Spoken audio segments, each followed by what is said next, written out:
All right, ladies and gentlemen, my apologies for the delays. There are pros and cons of new technologies, and today we're seeing a con. But I, nevertheless, a little late at 4:30, want to call to order the 64th public meeting of the Massachusetts Gaming Commission, this meeting being held at the Pathfinder Regional Vocational Technical High School. Even with this discombobulation, I do want to start our meeting, as so many others have across Massachusetts and across the country, with a recognition of what happened on Monday.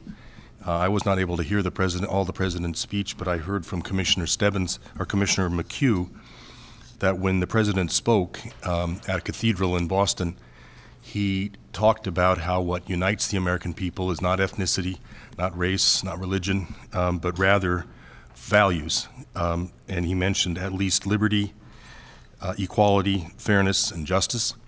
And that when people attack us, as they did on Patriots' Day, they attack those essential values.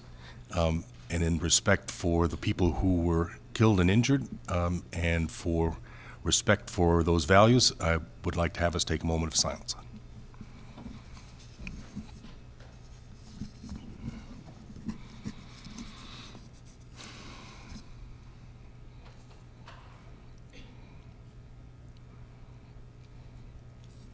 Thank you. Oh, that was the governor. Sorry, not the president. That was the governor who made those remarks. Okay, we will go about our business. First of all, I want to announce that Commissioner Gail Cameron is participating by remote because of her geographic distance from here. She will be on that speakerphone, and as far as we know, that connection is working well. Commissioner Cameron, are you with us? I am, Mr. Chair. I can hear you. Thank you. Okay, good. We hope you'll get the website as well. We're apparently having some difficulty with the web, both video and audio. We will communicate by tweet and everything else we can think of with the people who are hopefully watching. If people contact you, tell them to stick with us. We're going to try to get it up and running. But in the meantime, I think we owe it to everybody here to get going with this meeting. Before I start, we are being hosted, as I said, at the Pathfinder Regional Vocational Tech, and several people from Palmer and from the school are here and have made this possible. Charlie Blanchard, whom I know from another life, the Palmer Town Manager. Charlie, are you still here? Thank you very much for your repeated help. Dr. Paste, the Superintendent of Pathfinder, I know he was here. Thank you for making the school available to us. Donald Blaze on the Palmer Town Council is with us. Thank you very much. And Phil Hebert from the Palmer Council President, I believe, is with us as well. Thank you for having us here. And we have a particular guest, the chairman of the Mashpee Wampanoag tribe, Cedric Cromwell, who's here with other representatives of the tribe. In general, this is not an open meeting. We will not be having speakers, but because of Chairman Cromwell's stature as the head of a sovereign nation, we've asked him if he'd like to have an opportunity to say a few words before we begin the Regency discussion out of deference to his status, and I think he has said he would. So when we get to Regency, we will ask Chairman Cromwell, and thank you to you and your associates for coming. We'll start with our mundane business, approval of the minutes. Commissioner McHugh. Mundane. All right, Mr. Chairman, Nothing personal. The March 28th minutes were distributed and are part of your packet. There are a couple of typos that have already been picked up and reported. They'll be changed, but I'd welcome any comments that anybody has about the content of the minutes. Any comments? Commissioner Cameron? No comments. Well done, as always. Okay. Mundane or not? Thank you. Mundane or not. I'd then move that the March 28 minutes, with the correction of typographical errors, be approved as presented. Second. Because of having a remote member, we will have a roll call vote. Commissioner Stebbins? Yes. Commissioner Zuniga? Yes. Commissioner McHugh? Yes. Commissioner Cameron? Yes. And the chair votes yes. So the motion passes unanimously. All right, the April 4 minutes, Mr. Chairman, I distributed this morning. They've been prepared, but because I only distributed them this morning, I'm not going to ask for a vote today. I didn't. Take a vote the next time around. Okay, great, thank you. Administration, do we have an update on the master schedule? Is that here? Yeah. This is our lifeline, for those of you who haven't seen it before, that we use to try to keep us on track and understand where we're going and how we're going to get there. Yep. There are no updates to the schedule since the last couple of weeks, Mr. Chairman. The schedule is here for, in case we need to talk about it on the remarks of Ombudsman Siemba. There's still an open question relative to whether surrounding communities have enough time after a host community agreement to negotiate a surrounding community agreement, assuming a notion of involuntary disbursements. That's something that bears significantly in the schedule. We have not made any changes because we have not concluded whether that time needs to be extended or the trigger rethought. So there's a notion of surrounding communities that I believe we were going to take next week. Right, that's on the agenda. I think the Ombudsman and the Director Day and the staff are going to make a presentation to us on those issues next week, right? Right. Along those lines, or in the same venue, there's two questions in my mind that bear discussing or outlining today and maybe discussing next week, and that has to do with the evaluation report timeline from the IEB. That's also something we've discussed in the past. If we need to rethink duration or trigger as represented differently from this schedule, those dates are in the near future, which are dependent on how those investigations conclude. Which is also forthcoming. Those are dates that are in the near future. We have not changed them, but we need to continue talking about them. Now, is that something that's being looked at by the staff, or are you just bringing this up now as a new? Well, it was a question relative to last week, the last report from Director Wells, and it all is contingent on whether the Category 2 investigations are progressing. They're currently scheduled to begin concluding, if that's the right way to frame it, late April, and that date is approaching. That's essentially the reason I'm bringing it up. Right, okay. But we haven't changed any dates at this point. Okay, great. Anything else on schedule? Anybody? All right.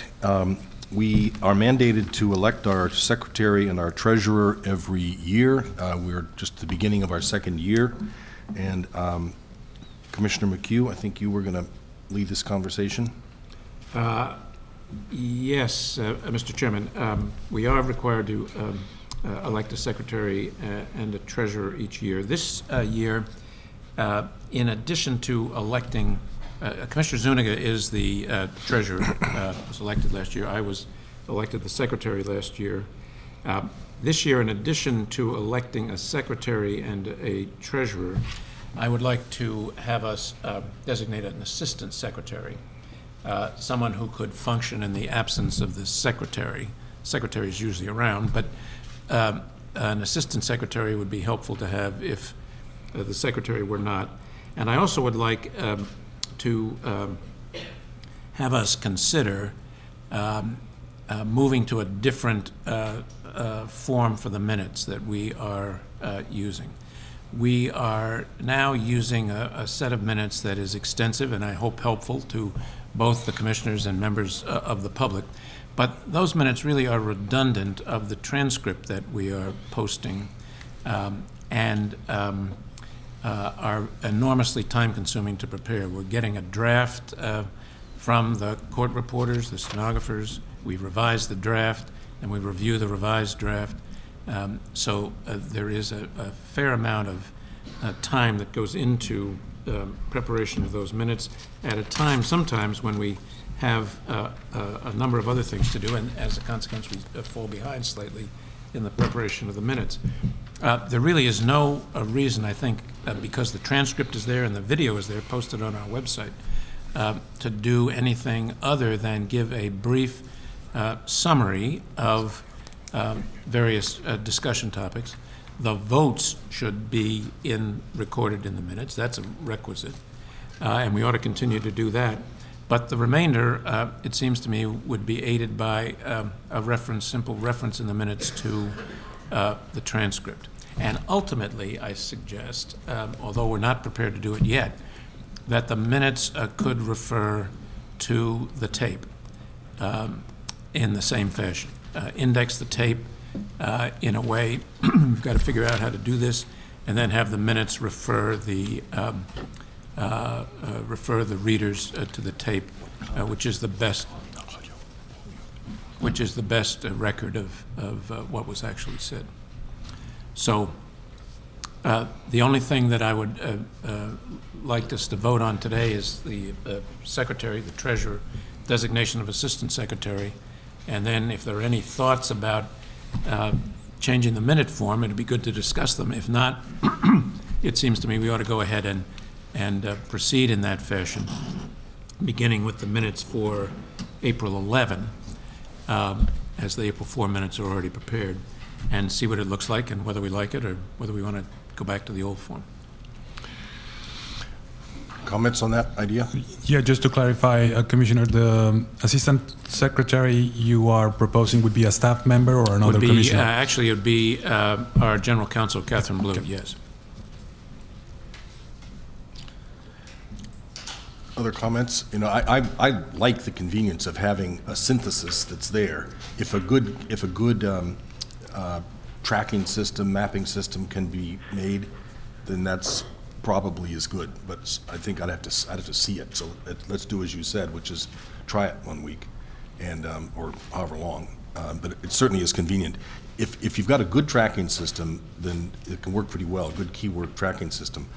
But if not, it's hard as the dickens to find things in the transcript. Well, the transcripts are all word searchable. Right. All the transcripts are word searchable. And frankly, that's how I go into the transcripts, and that's how I find things in the transcript, Right. and that works quite smoothly. So let's try it, and let's see how we like it. And in seeing how we like it, though I'd request that we all keep in mind the cost benefit. Because I suspect that about 5 or 6 person hours goes into preparation of the minutes every week, and it's inevitable that you're going to have some slight differences between the transcript and the way the minutes interpret the transcript, and in some cases that's not particularly helpful to have. Right. So there are some costs, there are some benefits, so we need to keep those in mind. Okay, so I guess we don't need to vote on that, I think, so we just go ahead and try that. Go ahead and try it. Try it for a week or two, okay. Do you want to nominate a candidate for treasurer? Yes, I will nominate Commissioner Enrique Zuniga, who's done a terrific job this past year as, in many respects, in keeping our focus on the finances and keeping the finances under control, as well as attending to all of his other commission responsibilities. I'd nominate him to be the treasurer for the ensuing year. Second nomination. Does he get a pay raise? No. Beyond our substantial powers. Right. Any discussion on the nomination for treasurer? I will call the roll. Commissioner Stebbins? Yes. Commissioner Zuniga? Yes. Commissioner McHugh? Yes. Commissioner Cameron? Yes. And the chair votes yes. Thank you. Congratulations. Thank you. Would you like to make a nomination for secretary? I would very much like to return the favor and nominate Commissioner McHugh to continue serving as the secretary of the commission, as he outlines with the assistance of an assistant secretary. Equally highlighting that he's done a terrific job, and I'm sure will continue to do so. So I nominate him as the secretary. I'd second the nomination. Any further discussion? I will call the roll. Commissioner Stebbins? Yes. Commissioner Zuniga? Yes. Commissioner McHugh? Yes. Modestly. Modestly. Commissioner Cameron? Yeah, yes. And the chair also joins yes. The election is unanimous. Okay. Excuse And me. with it came the designation of Assistant Secretary. That was part of the motion. Yeah, okay. Okay. Is that right? Yeah. Yeah, Yeah, okay. good. We come to Western Mass every month or so for a meeting, just to keep our meetings moving around since there's so much action in Western Mass. It just coincidentally, we were here coming out on the 18th, but one of the reasons that we want to come on Western Mass is to keep in touch with the Casino Career Institute, which is being spearheaded by Holyoke Community College, and I see President Messner is here.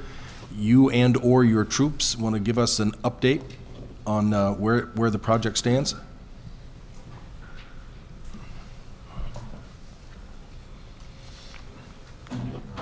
Thank you. This project was really begun by this community college, who took the reins, understanding that we were going to have a tremendous need for people, for hiring personnel. We were going to be putting tremendous pressure on the casino bidders to hire locally, and we realized that it's not fair to put pressure on casino bidders to hire locally if we don't supply an educated workforce who can do the jobs. Holyoke took the lead on suggesting a coordinated community college plan, which we have partnered with. And I will tell you for the record, I've heard a number of times, most recently from one of the deputy directors of programs at the Boston Foundation, that this was one of the very first times, if not the first time, that anybody has ever seen the community colleges collaborate the way you all have orchestrated. So, among other things, congratulations on that.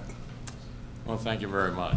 And certainly Holyoke Community College, along with Springfield Technical Community College, has been a privilege to take the lead on this. We thought we would give you a brief update on what's going on statewide as well as here within the Western region, provide you with the opportunity to ask us whatever's on your mind relative to the workforce issues. We have a couple of questions ourselves that we'd like to put before the commission and have some discussion on. Since we last met with the commission as a whole back in the late fall, we've made significant progress in all three regions in pushing ahead, both in terms of getting our act together internally, putting together regional coalitions of workforce partners that are going to play a role in providing a workforce for the casino industry, as well as working externally, if you will, with the casino developers in terms of signing memorandums of agreement with them and getting a better sense of what their needs are going forward. In the Western region, I think we indicated to you when last we met, we've been advantaged by the fact that most of the major players, most of the developers have been known for the last 4, 6, 9 months, and some even longer than that. So we've had the advantage of being able to talk with them for quite some time. Other regions, there's been more uncertainty right up through the last couple months as to who the major players are going to be. So the Western region continues, in a sense, to set the template for how the Casino Careers Training Institute is going to operate going forward. In terms of what's been going on in the Western region then, back in January, we had a signing with 3 developers. That signing came on the heels of several months of work on the part of both Bob LePage, Jeff Hayden, and their staff in terms of working with these developers on the outlines of the MOU. Since that time, a 4th developer has come on the scene, and just within the last week, if I'm not mistaken, we've signed an MOU with them as well. That pattern now is being replicated in the other 2 regions. Just referring here to my cheat sheet, in the greater Boston region, there's regional meetings are scheduled for late April. In the Boston region, and if I'm not mistaken, in the Southeast, we're using sub-regional groups, which is to say 1 or 2 community colleges working with one developer, another 1 or 2 community colleges working with a second developer, in terms of getting a sense of what the needs are on the part of each of those developers. In the Western region, in turn, we've had some intensive dialogues with other employers and other employer groups who believe, I think with some justification, that they are going to be impacted by the advent of the casino industry and the hiring process that's going to go on. In that regard, we've established a working group with area hospitality employers and are currently in the process of setting up a workforce training program for those employers, focusing on customer service and other areas where they think the greatest impact is going to be felt. We've also established a working group with the financial services industry. As I think we've shared with you, other states have found that that industry in particular it tends to be impacted with the advent of the casino industry. We've also been established regional collaborations to increase English as a second language and adult basic education with workforce literacy programming in Springfield and other areas where we feel that ABE, ESOL is going to be a key component to training individuals that I think the governor and the state as a whole would like to see take advantage of the jobs that are going to be available through the casino industry. That pattern, we believe, will then be replicated in the other 2 regions as well. I just exhausted about what I know has been going on, but these 2 gentlemen know a lot more. If you want to briefly fill in, Bob or Jeff, on anything I've left out. I would just add that the strategy of being able to supply the workforce for the casino industry, I think when we talked long ago, is a strategy that needs to be community-wide and region-wide. So in each of these cases, the dialogue with employers goes up and down our service region from the border of Connecticut all the way to the border of Vermont and east and west between Worcester and the Berkshires, and that the strategies are starting to develop pathways and pathway strategies. For the example of ABE, we've been working on some grant funding and some state resources to start the process of looking at how we can align our ABE, for example, to a customer service certificate that would be of value to the casino industry, but is of equal value to the hospitality industry and the financial service industry. So that curriculum has been designed. We have been told we've been awarded grant funding from the state. We hope to hear on that, so we will start putting these programs in place as early as October. Right. That will allow us to start to scale over a period of time. And I'd also note that This would be just in Western Mass? This is first in Western Mass. By grant definition, it is something that will then get shared, so it's replicable across the state. Right. Okay. And that's through ComCorp to start that process. And it is that career pathway model that I think that we talked about early that would allow people to get a credential, to be assessed for workforce readiness, remediated, and get a credential that would be recognized by industry. That grant does include industry partners in it who have agreed to hiring process and interview skill process. On that note, we have met this week with Associated Industries of Massachusetts, as well as some other various trade groups, to talk about creating a career readiness certificate that would be a statewide certificate that would define the skill levels of individuals. And we've been working with various software and computer-based products that will help us do those assessments, but also provide the training to help individuals meet the levels that are required for specific jobs. So that's one piece to this where it will have an impact not only on those who might be employed in the casino industry, but it should impact employment across the Commonwealth in all sectors. Just a couple other quick updates. We've continued to work on building out our community engagement work with community-based organizations, adding them to our regional collaborative, talking to them about how things like childcare, transportation issues will be related to the workforce components of this. Also, how that will relate back to building diversity within the workforce. So those early goals that we talked about are being put in place and are happening here in this region. I would also add in this region that we have had dialogues with organizations that you would not necessarily consider being immediately impacted by the development of casino industry, that being healthcare. And we've had a number of dialogues with the healthcare industry, and their observations, I think now, that planning for back of office as well as things like culinary and customer service is an important consideration. And again, working with them to proactively partner as we're developing this Hospitality Institute for those frontline positions. You know, they, as well as other employers in the healthcare industry, have noted that they currently do background checks on their employees.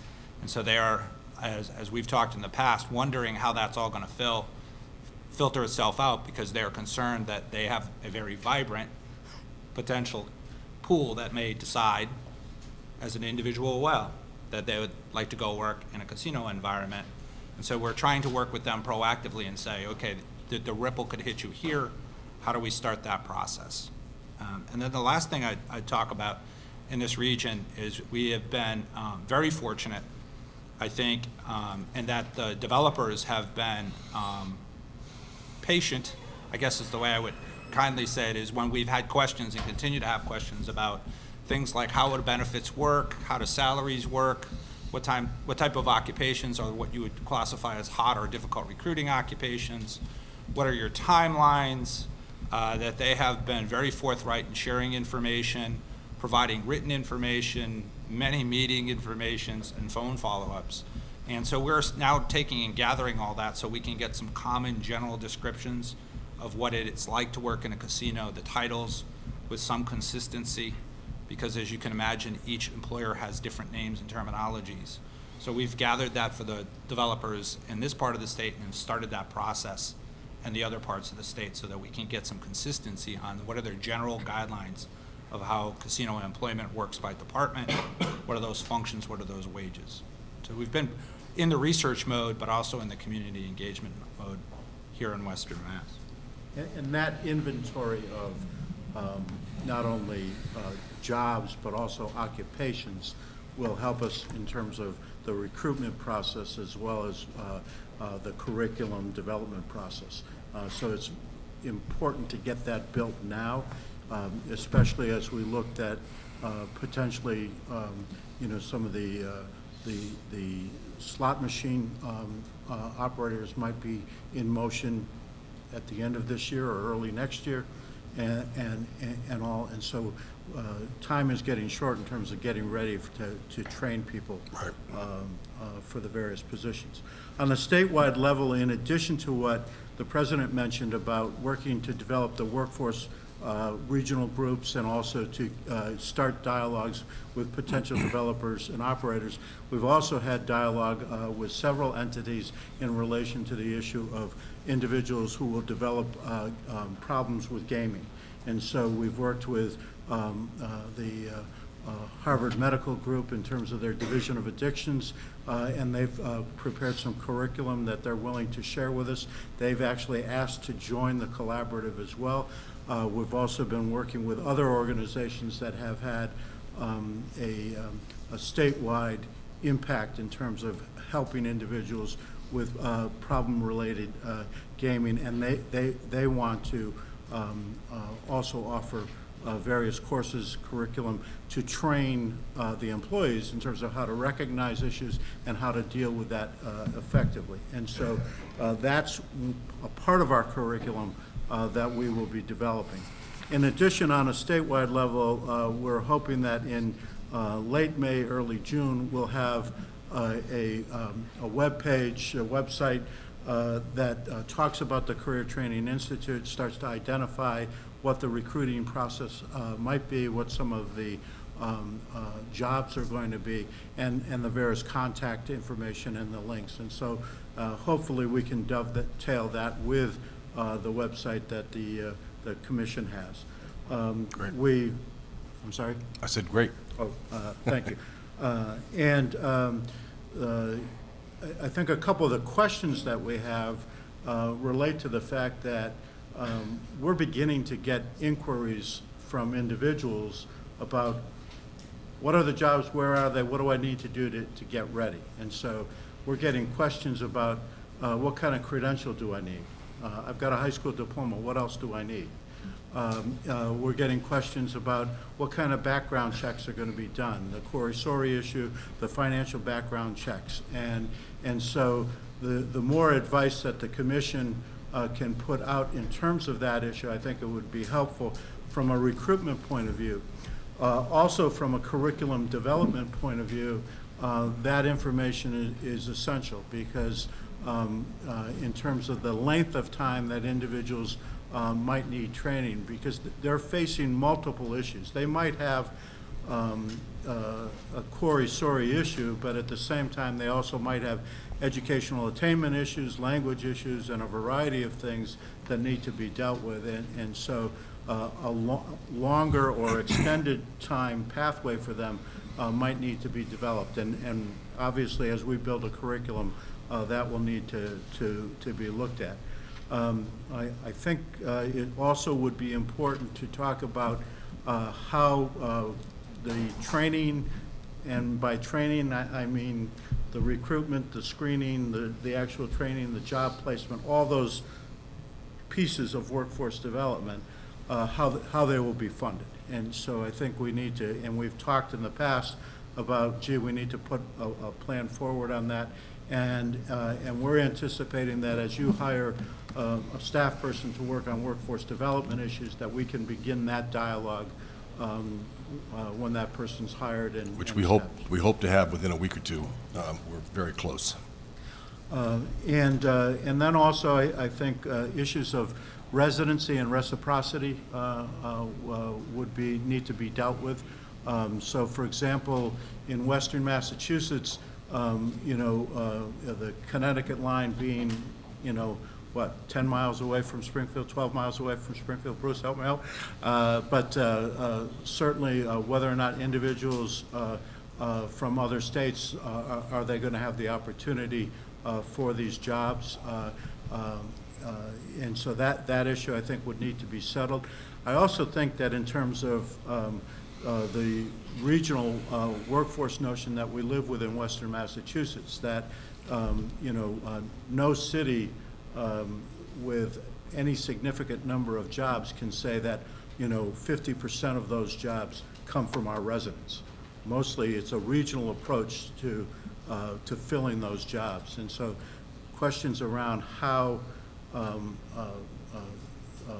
jobs are going to be looked at in terms of where they come from, in terms of the application process, I think would also be helpful for us. Excuse me, could I just interrupt on that, Bob? Sure. If I heard you right, I have heard representations from some of the bidders about the percentages of people that they will be hiring locally. I wouldn't want us, through you in any way, to be suggesting a preference or a predisposition for one strategy or approach or another, inadvertently through something like what it sounded to me like you just said. It sounded like could be interpreted as taking a position on the percentages that should be hired locally. Yeah, And I think just in terms of dealing honestly and openly with potential job applicants, if casino is established in town or city X and we're getting many applicants from town and city Y and Z, we need to be honest with them relative to, do you have a reasonable shot at these jobs if you go through this training program or not?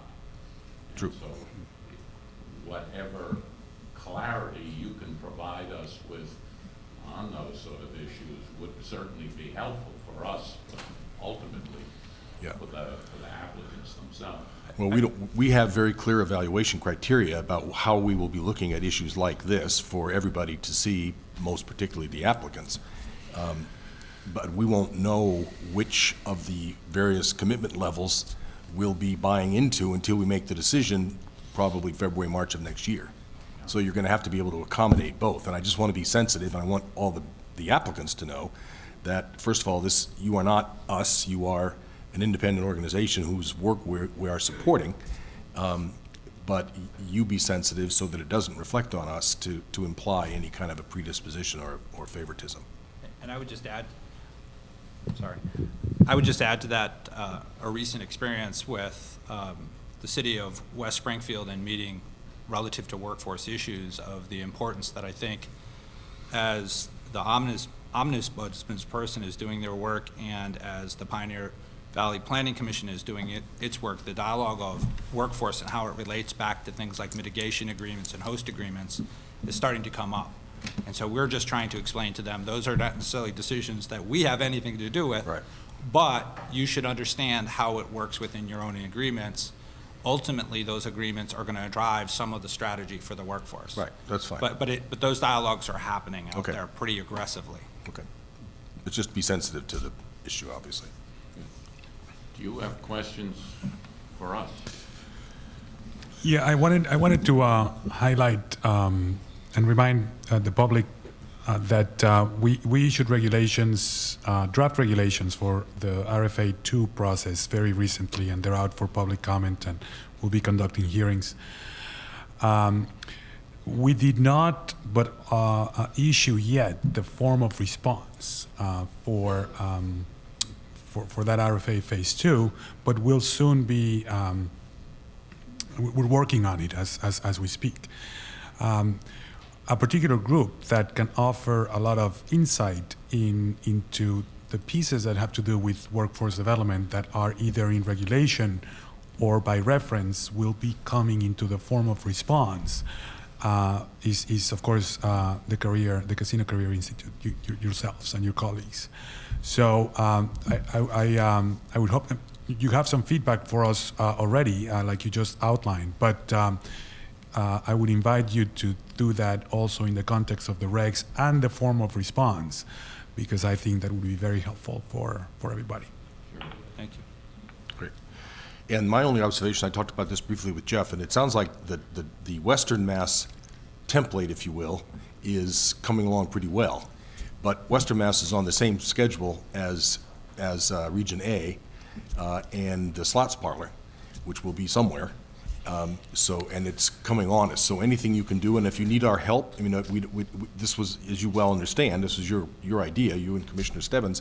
You know, this is not a Western Mass project. It works for us, and we're counting on this project to help us in workforce development throughout the Commonwealth. Yeah. So if you're not getting the kind of traction you need, and you need our help, let us know. But be sure that that's top of mind. Even I understand how pressing your own local needs are. And we appreciate that, and I know my colleagues appreciate that in other parts of the state, and one of the advantages of being here today is to reinforce to them the message that I'm hearing, that this is an imperative, we need to get on with it, and I'm confident that they will both hear and respond to that. Good. I wonder if it wouldn't be helpful, having in mind that we will have a workforce development person hopefully on board in the near future, to get something that he or she could use to get up to speed quickly on this in the form of a narrative. I'm sure he or she will want to meet with you, but something that lays out where we've been and then and what progress has been made, and a considerable amount has been, but also that highlights the places where you need answers from us, because that's something to which, as the chairman said, he or she's going to be able to devote some energy when they get aboard, and have them in some form so that we all could keep them in mind and support the new director's efforts would be very helpful. We would be happy to do that. It'd be Right. of advantage, I think, to all parties concerned. Right. Good. This is your baby, Commissioner. Any No, other questions? I give President Messner and Bob and Jeff a lot of credit for what they've done so far. I know President Messner is shortly turning in the reins of president of the Community College Association, but as I understand it, they're going to be faithfully picked up by your counterpart at STCC, so we can kind of continue and move forward with the momentum that we have. But I get regular updates from Bob. They're obviously anxious to start working with our workforce development person when they come on board. The only kind of feedback I've given Bob is on our master calendar, we do have some kind of placeholder timelines for their work, but together we can work with them to kind of begin to fill in some specific due dates and targets for some of the things as we move along. As our process becomes clear, I think that'll give some clarity to kind of some timelines we'll need to be mindful of as we go forward. Yeah, that's a good point. Great. Anything else? Commissioner Cameron? I'm having trouble hearing everyone's comments, but I absolutely agree with Commissioner McHugh that a document that really lays out where they could use our help, whether that be levels of background investigation or any other piece that they need help from us, it would be a very valuable document. Great. Okay. Gentlemen, thank you very much. Appreciate it, all your Thanks, work. gentlemen. Okay, next up is public education information. Our Ombudsman, John Ziemba, will join us. Thank you, Mr. Chairman. Commissioner Zuniga mentioned that we're doing a lot of work on timeline. I've talked previously how timeline is important to everyone in this process. We'll be working with Executive Director Day and Director Wells. Obviously, the scheduling of the finalization of our background checks is tremendously important to the schedule, as well as all of the concerns that we've previously talked about for host communities, surrounding communities, and applicants. And so hopefully we'll have some things for you to consider next week. One other thing I wanted to mention is that we are still in the process of scheduling our initial scoping planning meetings for our PA assistants. We had a meeting this morning here in town with Palmer and Mohegan Sun and PVPC, and it was an excellent meeting. It was directly in the spirit of exactly the way that we hope that this process will work, and I want to thank all the parties involved. So Mohegan Sun has agreed and Palmer have agreed to do it? Great.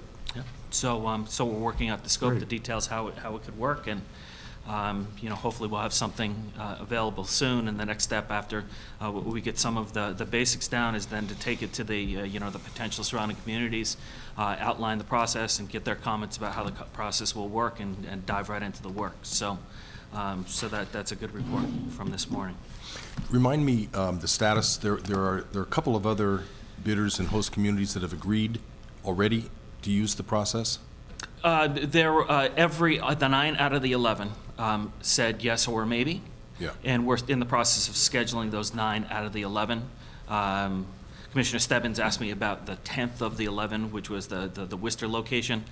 We've talked to the Central Mass Regional Planning Commission about them providing that assistance, but I still need to reach out to the applicant in that region. We've talked briefly about about how it would work with the participants, but we haven't had the in-depth conversations about how it's actually going to work as planned in all of our planning documents.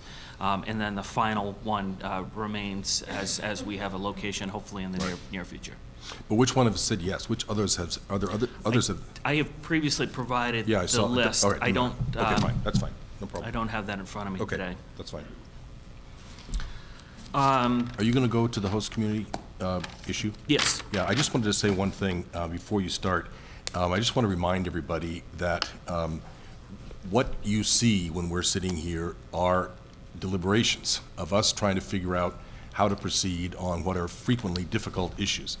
This is one, there's another coming up later on. We are prohibited by law from discussing this amongst ourselves, not in a public meeting. We can talk one-to-one, We can't, no more than two of us can get together to talk about these things. We come into these meetings oftentimes not knowing where the other person is coming from. We have to brainstorm. We have to try to figure out. We have to posit scenarios. We have to take hypotheticals. We don't want hypotheticals to be misinterpreted. But I just want to remind people, we're not here simply giving pronunciamentos. We're trying to work our way through these complicated issues to a consensus that does the best we can do to do this the right way. And this is one of such issues, and I just wanted to remind people before we start. Great. In regard to the emergency draft regulation, as you mentioned, Chairman, we discussed an emergency draft regulation last week relative to the issue of whether or not a host community could move forward on a referendum prior to our determination of suitability. That was a long-standing policy of the Commission, but it was never put into regulation. And as we are now entering into a period whereby communities are moving forward on their host community agreements and may be in the process of potentially scheduling referendums, that the Commission a couple of weeks ago noted that obviously a policy does not have the force of law to the extent that a regulation does. So hence, the Commission discussed putting together an emergency regulation that would codify the existing policy, and then last week we discussed a potential exception that we would include relative to the longstanding policy. But I just wanted to mention that there were a number of different comments that we had from those that we received over our website stating what is the emergency. Right. And I think it might have been a missed conversation that happened a couple of weeks ago, where the emergency is that we have a policy, Right. but it's not a regulation. Right. So that right now the de facto is that communities could move ahead without any determination of suitability. Right. So in regard to those comments, we received approximately 17 comments from members of the public. Notably, we received comments from citizens in Worcester and East Boston, including the group the No Eastie Casino. We also received a comment from the city of Springfield relative to their concerns on our process. The general flavor of the comments were that it is important for citizens to be able to review or know about suitability determinations prior to their vote. Some question, as I mentioned, some questioned what constitutes the emergency of the emergency regulation. I think I just addressed that. But first, I will note that the default provision under our regulation that is being put forward, the default provision is that no referendum shall occur until and if the suitability of determination of suitability by the Commission. So that is the default provision. Under the draft regulation, there's a process or an exception whereby communities could move forward despite that prohibition if they do two things, and two notable things. First is that they have the approval to move forward from their governing body. And governing body is important because the statute provides responsibilities relative to the scheduling of referendums to the governing body of communities. And then the second aspect of that exception would be that that communities have to engage in a public education effort of their citizens. So that is what the draft regulation currently states. So in regard to some of the comments that no referendum should occur until after the determination of suitability, I will note that that is the default provision of the regulation. Communities, if they decide that it is in their citizens' interest to move forward, given the vagaries of the timetable that we discussed last week, they can move forward, but it is after a vote of the local communities or after the approval of the local communities. And secondly, just because the regulation is in place with the exception, that doesn't mean that the Commission is still not going to move forward as quickly as we possibly can on our determinations of suitability. so that potentially we could still have determinations of suitability before the elections, despite even a community voting to basically opt out of the prohibition. For those communities that wish to move forward prior to the Senate special election date, I think we've noted that it'd be very difficult for us to get back with our determinations of suitability prior to that date for Category 1 applicants. For Category 2 applicants, we are very much anticipating that prior to that Senate special election date, that we will have our determinations of suitability. Which is June 25th. June 25th. Right. So I think some of the comments of the citizens, the commission shares those desires that we have determinations of suitability prior to a vote.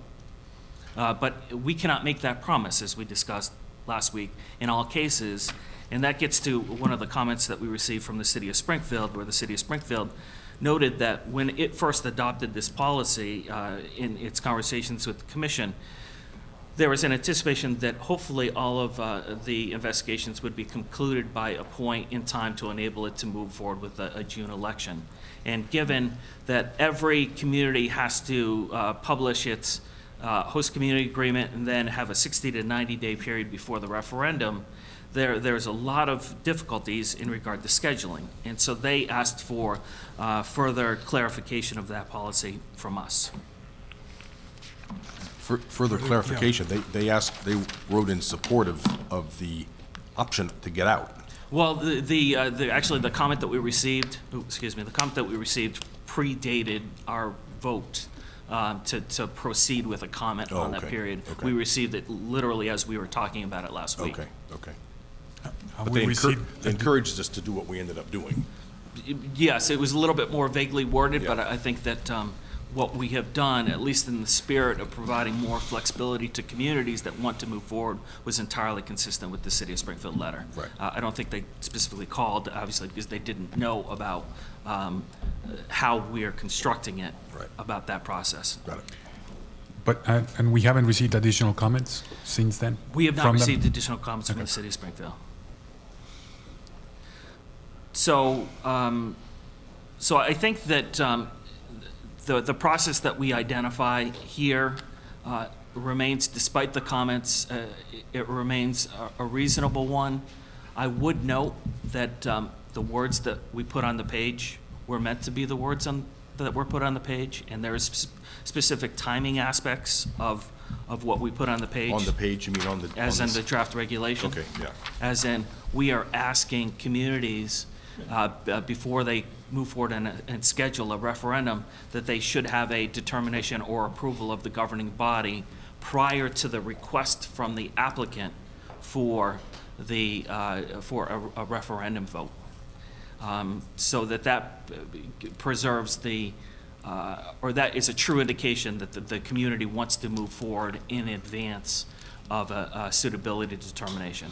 Again, not every community, I think every community in the ideal world would like a determination of suitability to be done before the referendum vote, but it's just that there is absolutely no guarantees of how we need to proceed with these investigations, and for the factors we identified last week, we need to complete these investigations in a full manner to make sure that every one of our applicants that moves forward is truly suitable. And as you pointed out, this doesn't bear only on the June 25th date. Correct. It could very well bear on an election referendum date in September, given that 60 days before that would be July, and who That's knows where we'll be in July. So, So as communities move forward to schedule their referendums or getting close to executing their host community agreements even towards the June dates, they need to be in communication with us as they make their determinations on whether or not they move forward with the vote that is anticipated in here. And if they have tremendous concern about any risks of the referendum date being waylaid or delayed at any point, the default provision that they can exercise here is to move forward with the prior approvals. Right. Because we just cannot provide that guarantee. We'll do everything that we can to give people a good estimate of when it could occur, but especially with appeals and adjudicatory hearings, as we discussed last week, there's just no way for us to provide that guarantee. right. So if people need a guarantee, they would need to exercise the option. Okay, so we have a proposition on the table from the staff, which we leaned towards last week, but decided to refrain from final action until we had a chance to hear feedback. Commissioners, thoughts, reactions? I'm sorry, go ahead. No, go ahead. I had a question, and I must say I didn't pay a focus on this last week as I was reading this, and that question is why the prior to a request by an applicant? Why does the governing body have to approve holding the election before the suitability determination before it's asked by the applicant to hold an election? That request triggers the number of days and the Right. like. Now, that was included specifically because last week we talked about some of the vagaries in the law of what would happen if a applicant put forward a request for a referendum. That sets in motion the 60 to 90 Right. days, such as that the ability to call back that election could conflict with a regulation regarding a prohibition. So the thought was, we would like the determination, if a community wants to move forward ahead of a prior suitability determination, that they should make that judgment prior to a point where potentially you might have a legal conflict between our regulation and the statute. Okay. So as a practical matter, it may work that the potential applicant gives a heads up that we may be seeking from you Yes, an election. The governing body goes ahead with doing what it does, and then the formal application comes, and Yeah. the deadline only starts then. Yep. I mean, the clock starts to run. That's one way it could play out. That's right. I'm just trying to think of how a governing body would know. And there's one could contemplate that there could be provisions in a host community agreement governing when the request could be Yeah, made yeah, as gotcha. well. All right. But one other important aspect of the prior approval is that we anticipate the public education campaign to be conducted during that window. Right. And there would be some time needed for the community to forward the documents stating, hey, here is our statement that we wish to issue to the Citizens Right. Commission. Right. Does this include the minimum elements in addition to whatever they want to include? It's obviously, there's flexibility for communities on when they would send out that notice to their citizens, but obviously would have to occur prior to the election.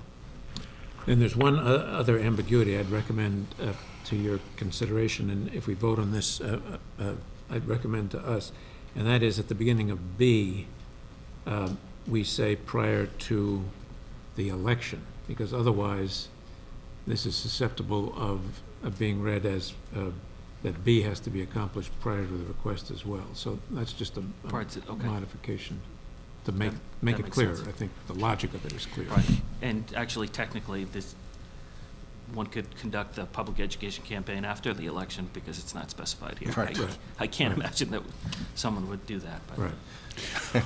Oh, well.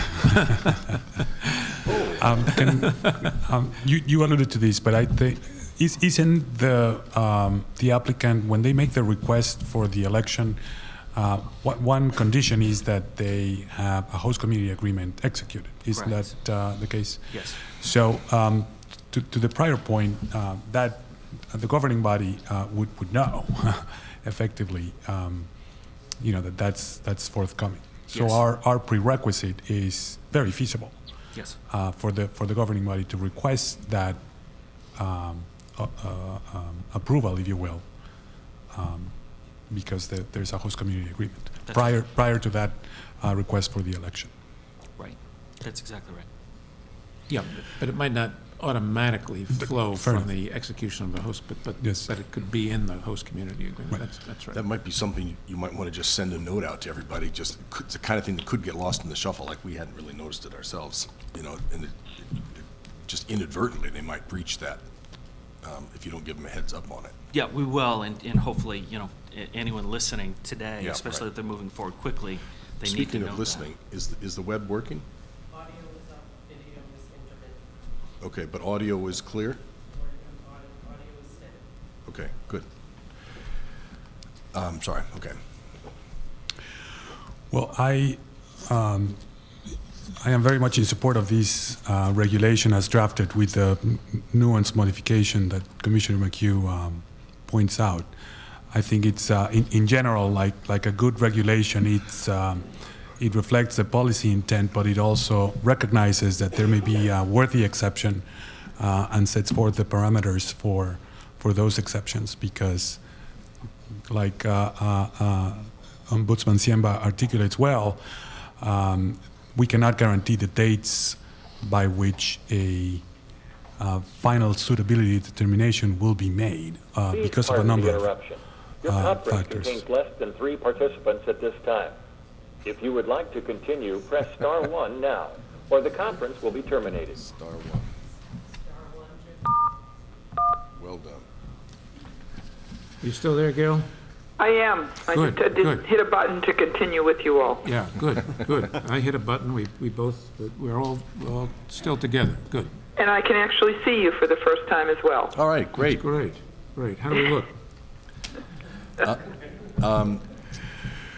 Okay, where were we? I Yeah, lost track. so I'm just acknowledging my full Okay. support of the regulation as recommended here. Are there other comments?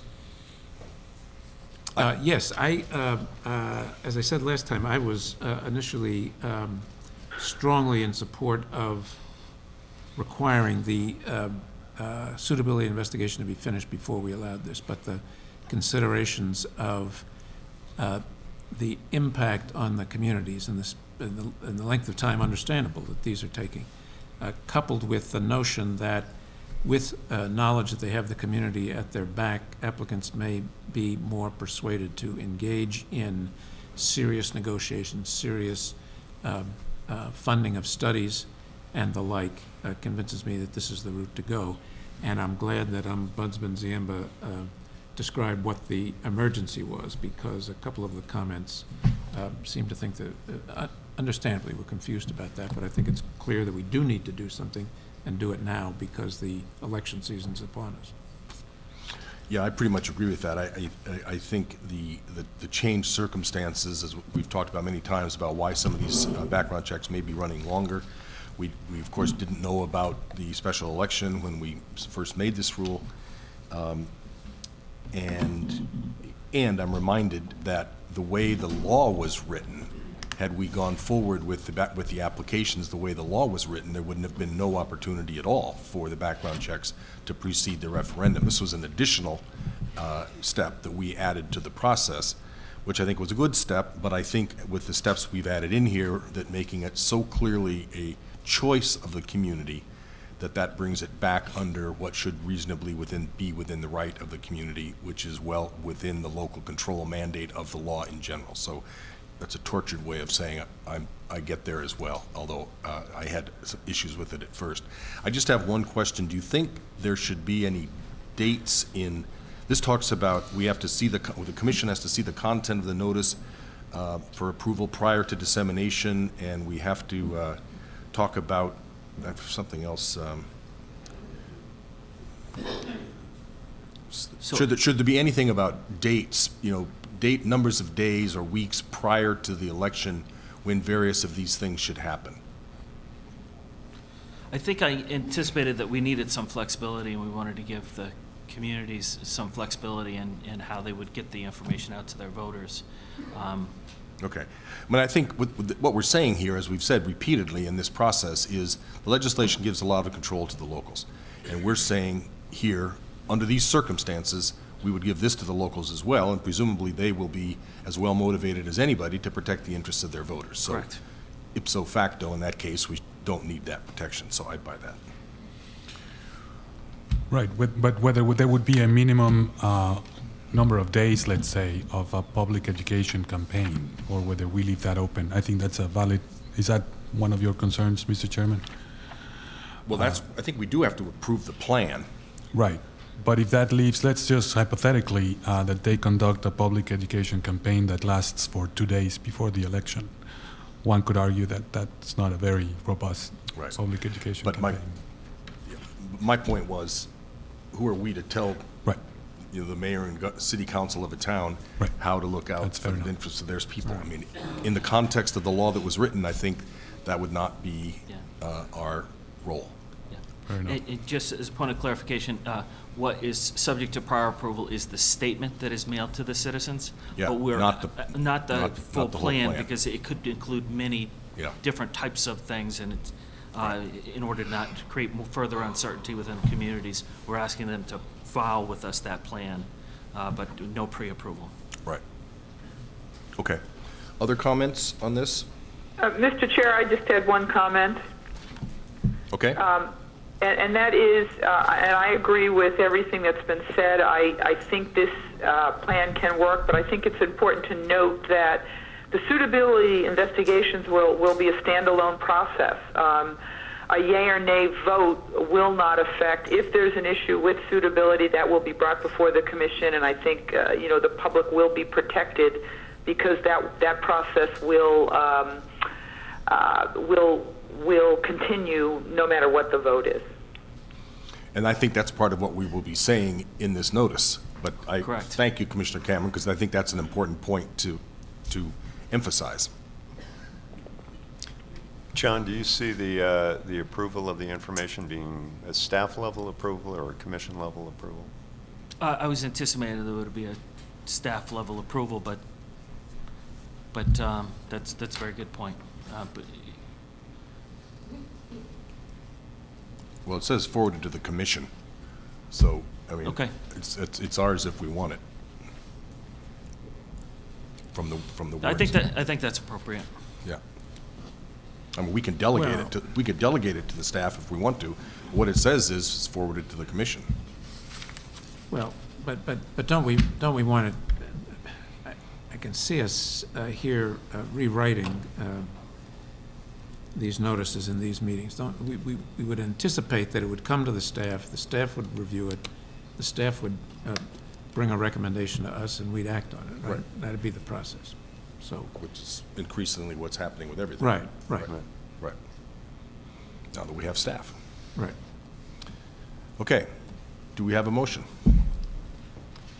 I'd move that we accept that the commission promulgate an emergency regulation in accordance with in the form that has been placed before us, but with insertion of the words prior to the election at the beginning of subparagraph B. Do we have a second? Second. Any further discussion? Call the roll. Commissioner Stebbins? Yes. Commissioner Zuniga? Yes. Commissioner McHugh? Yes. Commissioner Cameron? Yes. And the chair votes yes. Again, unanimously 5-0. The motion passes. Thank you. Thank you. I'm going to call a quick recess, and then we will get to our Region C conversation.